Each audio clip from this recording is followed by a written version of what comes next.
نحمده ونصلی علی رسولہ الکریم اما بعد فاعوذ باللہ من الشیطان الرجیم بسم اللہ الرحمن الرحیم۔ پارہ نمبر 13 کا خلاصہ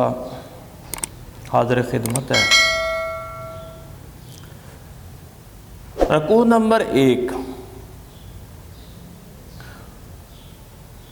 کنعان میں قحط کا پڑنا، حضرت یعقوب علیہ السلام کا بیٹوں کو مصر کی طرف غلہ لینے کے لیے بھیجنا اور نصیحت کرنا کہ بیٹا جب تم شہر میں داخل ہو تو دروازے سے، ایک ہی دروازے سے سب مل کر نہ گزرنا۔ اس سے مفسرین کرام یہ احتمال لیتے ہیں کہ انہوں نے یہ اس لیے کہا ہوگا کہ کہیں میرے بیٹوں کو نظر نہ لگ جائے۔ رکوع نمبر 2 میں اللہ تعالیٰ نے یہ فرمایا ہے کہ حضرت بنیامین کو اپنے پاس ٹھہرانے کے لیے حضرت یوسف علیہ السلام نے ایک تدبیر اختیار کی، اور اس تدبیر کی بنا پر حضرت یوسف علیہ السلام کو اپنے ہاں ٹھہرا دیا۔ رکوع نمبر 3 میں اللہ تعالیٰ نے حضرت یوسف علیہ السلام اور حضرت بنیامین کی آپس میں جان پہچان کروائی اور ان کو محبت سے اپنے پاس رکھا اور اپنے بھائیوں کو معاف کیا،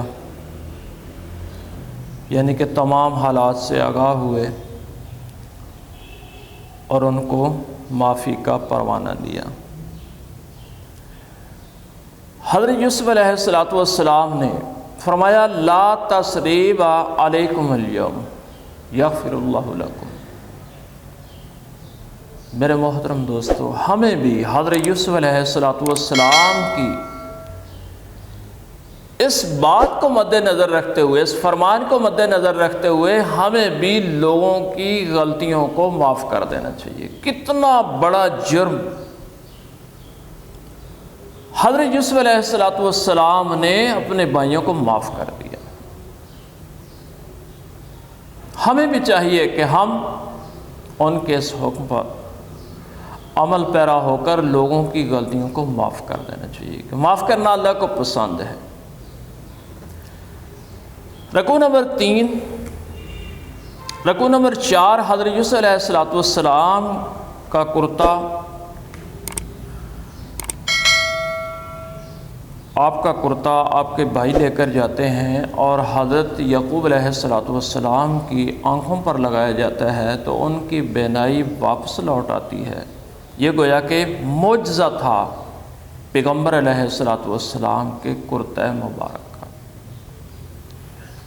کیونکہ اللہ تعالیٰ ہر پیغمبر کو کچھ نہ کچھ معجزات ضرور عطا فرماتا ہے۔ بہت سے معجزات میں سے حضرت یوسف علیہ السلام کا ایک معجزہ کرتا بھی تھا۔ رکوع نمبر 5، حضرت یوسف علیہ السلام کا حکمت اور بصیرت کے ساتھ اپنے بھائیوں کو، لوگوں کو دعوت توحید دینا۔ ھذہ سبیلی، یہ میرا راستہ ہے، ادعو الی اللہ، لوگوں کو بلائیں اللہ کی طرف، علی بصیرت، حکمت و بصیرت کے ساتھ، زبردستی نہیں، سختی کے ساتھ نہیں۔ لہذا ہمیں بھی حکمت اور بصیرت کا راستہ اختیار کرتے ہوئے لوگوں کے ساتھ معاملات طے کرنے چاہیے۔ رکوع نمبر 6، اللہ تعالیٰ نے فرمایا ہے کہ زمین کا مالک میں ہوں، آسمان کا مالک میں ہوں، دن کا مالک میں ہوں، رات کا مالک میں ہوں، اس نظام کو چلانے میں میرا ہی کردار ہے، میرے علاوہ اور کوئی نہیں ہے۔ اللہ تعالیٰ نے اس رکوع میں اپنی قدرت کو بیان فرمایا ہے کہ میں کتنی بڑی طاقت کا مالک ہوں کہ یہ سارے کا سارا نظام اس کا پیدا کردہ بھی میں ہوں اور اس کو چلانے والا بھی میں ہوں، لہذا مجھے ہی اپنا رب مان لو، اس سے میں تمہاری خیر خواہی۔ رکوع نمبر 7، اللہ تعالیٰ نے فرمایا ہے کہ دیکھنے والا نہ دیکھنے والا، نابینا اور بینا یہ برابر نہیں ہو سکتے، اندھیرا اور روشنی یہ برابر نہیں ہو سکتے، لہذا جو آدمی کفر میں ہے تو یہ ایک اندھیرا ہے، اور اندھیرے میں رہ کر انسان روشنی حاصل نہیں کر سکتا، اسی طرح کفر میں رہ کر انسان نہ اللہ اور اس کے رسول کو پہچان سکتا ہے اور نہ آخرت میں کامیابی حاصل کر سکتا ہے۔ تو جس طرح دیکھنے والا نہ دیکھنے والا برابر نہیں ہے، اندھیرا اور روشنی برابر نہیں ہے، اسی طرح کافر اور مومن برابر نہیں ہو سکتے، نیک اور بد برابر نہیں ہو سکتے، اچھا اور برا برابر نہیں ہو سکتے۔ تو اس لیے ہمیں چاہیے کہ ہم مومن رہیں، اعمال صالحہ کریں، اچھے اخلاقیات کا مظاہرہ کریں۔ رکوع نمبر 8، اللہ تعالیٰ نے مومنوں کی صفات کو بیان فرمایا ہے، فرمایا کہ یہ میرے بندے ایسے ہیں جو مجھ پر ایمان بھی لاتے ہیں، نماز بھی پڑھتے ہیں، اور جو رزق دیا اس میں سے اعلانیہ بھی اور چھپ کر بھی خرچ بھی کرتے ہیں، اعلانیہ اور چھپ کر میرے راستے میں خرچ بھی کرتے ہیں، اور دین پر چلنے میں جو مشکلات آتی ہیں ان پر صبر بھی کرتے ہیں۔ رکوع نمبر 9،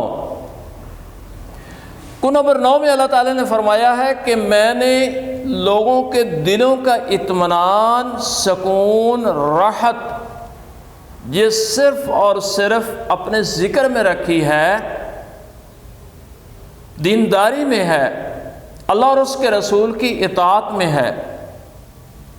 تو جب ہم اللہ اور اس کے رسول کی اطاعت کریں گے، فرما برداری کریں گے، اللہ اور اس کے رسول کا ذکر خیر کریں گے، تو اللہ ہمارے دلوں کو اطمینان نصیب فرمائے گا اور یہ زندگی انتہائی خوش و خرم گزرے گی۔ رکوع نمبر 10، رکوع نمبر 10 میں اللہ تعالیٰ نے واضح فرمایا ہے کہ جو میرے پیغمبروں کی گستاخی کریں گے، توہین کریں گے، تو میں ان کے ساتھ انتہائی سختی کے ساتھ پیش آؤں گا، سخت عذاب میں مبتلا کروں گا، کیونکہ پیغمبر خالصتاً اپنی امت کا خیر خواہ ہوتا ہے، اور اتنے خیر خواہ انسان کو جو تنگ کرتا ہے اللہ کو برداشت نہیں ہے۔ رکوع نمبر 11، رکوع نمبر 11 میں اللہ تعالیٰ نے فرمایا ہے کہ میں نے جتنے بھی پیغمبر بھیجے ہیں انہی لوگوں میں سے بھیجے ہیں، ان کا خاندان بھی تھا، ان کی شادیاں بھی ہوئیں، ان کے بچے بھی ہوئے، یعنی کہ لوگوں کی ہدایت کے لیے لوگوں میں ہی سے اپنے برگزیدہ بندوں کو چن کر ان کی ہدایت کا ذریعہ بنایا جاتا ہے، نہ کہ کسی اور مخلوق یا فرشتوں کو۔ تو یہ گویا کہ اللہ کا خاص کرم اور رحمت ہے لوگوں کے لیے کہ اللہ انہی میں سے پیغمبر بھیجا کرتا ہے تاکہ وہ ان کی بات کو اچھی طرح سمجھ سکے۔ رکوع نمبر 12، رکوع نمبر 12 میں اللہ تعالیٰ نے فرمایا ہے کہ میرے پیغمبروں کا کام لوگوں کو اندھیروں سے نکال کر روشنی کی طرف لے جانا، کفر سے نکال کر ایمان کی طرف لے جانا، ناکامی سے نکال کر کامیابی کی طرف لے کر جانا، یہ دعوت ہے پیغمبر کی۔ رکوع نمبر 13، رکوع نمبر 13 میں اللہ تعالیٰ نے فرمایا ہے کہ اگر تم شکر کرو گے تو پھر میں اور عطا کروں گا، اگر ناشکری کرو گے تو تو پھر تمہاری زندگی اور اجیرن ہو جائے گی۔ اس لیے ہمیں چاہیے کہ ہم ہر حال میں اللہ کا شکر ادا کریں، کیونکہ شکر میں ہی بھلائی ہے۔ جتنا شکر اللہ تعالیٰ فرما رہا ہے کہ میرا زیادہ کرو گے میں اتنا زیادہ عطا کروں گا، ناشکری کرو گے تو سب کچھ ہونے کے باوجود بھی میں رزق تمہارے لیے تنگ کر دوں گا۔ رکوع نمبر 14، اللہ تعالیٰ نے نافرمان بندوں کی سزا کا بیان کیا ہے، بیان فرمایا ہے کہ ہم ان کو کس طرح کی سزا دیں گے، جہنم میں ڈالیں گے اور خون اور پیپ، بدبودار پیپ ان کی خوراک ہوگی جو وہ اس کو پیٹ میں نہیں اتار سکیں گے۔ اللہ ہم سب کو محفوظ فرمائے۔ رکوع نمبر 15 میں اللہ تعالیٰ نے اچھے درخت اور برے درخت کی مثال دی ہے۔ اچھا درخت ہو اور خوب پھلا پھلا ہوا ہو اور پورا سال وہ پھل دیتا ہو تو وہ ایک بہترین درخت کہلاتا ہے، لوگ اس سے فائدہ اٹھاتے ہیں، لوگ اس کا پھل کھاتے ہیں۔ تو فرمایا کہ نیک آدمی کی مثال بھی ایسے ہی ہے جیسا کہ ایک اچھا درخت ہوتا ہے۔ نیک آدمی سے ہر حال میں لوگوں کو فائدہ ہی ہوتا ہے، اور فرمایا جو برا درخت ہوتا ہے بغیر پھل کے ہوتا ہے، نہ اس سے کسی کو نفع ہوتا ہے نہ اس سے کسی کو فائدہ ہوتا ہے، نہ وہ کسی کی بھلائی کر سکتا ہے، تو ایسے ہی ہمیں اللہ تعالیٰ نے اچھے اور برے درخت کی مثال دے کر سمجھایا گیا ہے کہ آپ اچھے درخت بنیں، پھل دینے والے بنیں، چھاؤں دینے والے بنیں، لوگوں کے آرام کا خیال رکھنے والے بنیں۔ رکوع نمبر 16، رکوع نمبر 16 میں اللہ تعالیٰ نے فرمایا ہے کہ ہم نے رات اور دن کا جو نظام چلایا ہے، بنایا ہے،